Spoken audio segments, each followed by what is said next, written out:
प्रशासन की टीम उस वक्त परेशान हो गई जब कार्रवाई के दौरान एक महिला बुलडोजर के आगे लेट गई। महिला जमीन पर लेटने लगी और कार्रवाई में रुकावट डालने लगी। हालांकि टीम ने हालातों को संभालते हुए एक्शन लिया और खलिहान की जमीन को कब्जा मुक्त कराया। देखिए रिपोर्ट।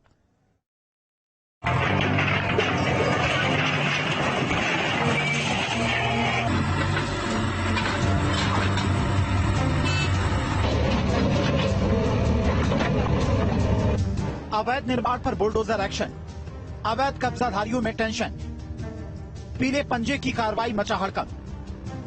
कौशाम्बी में जब अवैध निर्माण पर पीले पंजे का प्रहार हुआ तो अतिक्रमणकारियों में हड़कंप मच गया। बाबा का बुलडोजर जैसे ही गर्जा कब्जाधारियों के पसीने छूट गए। तस्वीरें माझनपुर तहसील क्षेत्र के टेवा गांव की हैं, जहां खलिहान की बेशकीमती जमीन पर कुछ लोगों ने अवैध तरीके से कब्जा कर लिया था। इतना ही नहीं, कब्जाधारियों ने वहां निर्माण भी शुरू कर दिया और नोटिस जारी होने के बावजूद निर्माण कार्य नहीं रोका जा रहा था, जिसके बाद तहसील प्रशासन की ओर से कार्रवाई करते हुए अवैध अतिक्रमण को बुलडोजर से ध्वस्त कर दिया गया। खलिहान पे ये अनधिकृत हमने निर्माण कर रहे थे। पिछले काफी 1 महीने 1.5 महीने से इनको मना किया जा रहा था और ये पूरा का पूरा निर्माण कर लिया। लेखपाल उसी दौरान 13वीं थी, तो 13 दिन के लिए वो इंसान छुट्टी के लिए घर गया हुआ था, जिससे कि उसका जो विशेष रूप से उसको निर्माण रुकवा रहा था नहीं हो पाया। इसलिए इनको बताया गया कि ये निर्माण नहीं करें, इनको लिखित भी बताया गया, बट ये नहीं माने तो आज इसका इसलिए ध्वस्तीकरण के लिए गिरा दिया गया है। जानकारी के मुताबिक लगभग 3 बीघे से ज्यादा जमीन पर कब्जा किया गया था और कब्जा करने वाले शख्स का नाम रवि नारायण तिवारी है।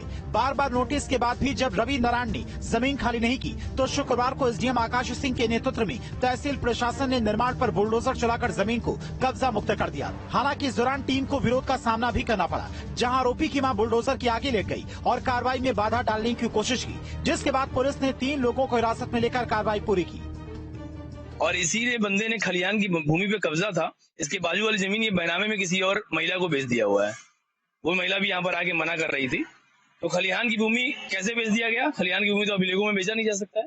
इसके सामने तकरीबन 10-15 फीट की जमीन जो है वो काश्तकार भूमिधर के नाम पे अंकित है। जमीन दिखाया गया पेपर में उस भूमि को और बेच दी गई, मतलब बेचा भी वही गया है, लेकिन पीछे जो हमारी इतनी खलिहान की भूमि है उस पर कब्जा दे दिया गया, जो कि गलत था, उसको भी हटा दिया जा रहा है। कौशाम्बी जिले के टेवा गांव में दबंगों द्वारा खलिहान की बेशकीमती जमीन को अवैध रूप से कब्जा किया जा रहा था, जिसको प्रशासन ने संज्ञान में लेकर 2 बार लगातार नोटिस जारी की। नोटिस जारी के बावजूद भी मनबड़ दबंग गुस्से बाज न आकर अवैध तरीके से निर्माण कर रहा था, जिसको तहसील प्रशासन ने कार्रवाई करते हुए बुलडोजर की कार्रवाई से अवैध निर्माण हो रहे मकान को जमींदोज कर दिया है। उत्तर प्रदेश में भूमाफिया और अवैध कब्जाधारियों पर लगातार बुलडोजर कार्रवाई की जा रही है। कार्रवाई की ऐसी तस्वीर देवरिया से भी देखने को मिली है, जब तहसील क्षेत्र के बड़का गांव में सरकारी जमीन पर मनमाने ढंग से घर बनाकर रहने वालों पर प्रशासन का हंटर चला और अवैध निर्माण पर बुलडोजर चलाकर जमीन को कब्जा मुक्त कराया गया। प्रशासन के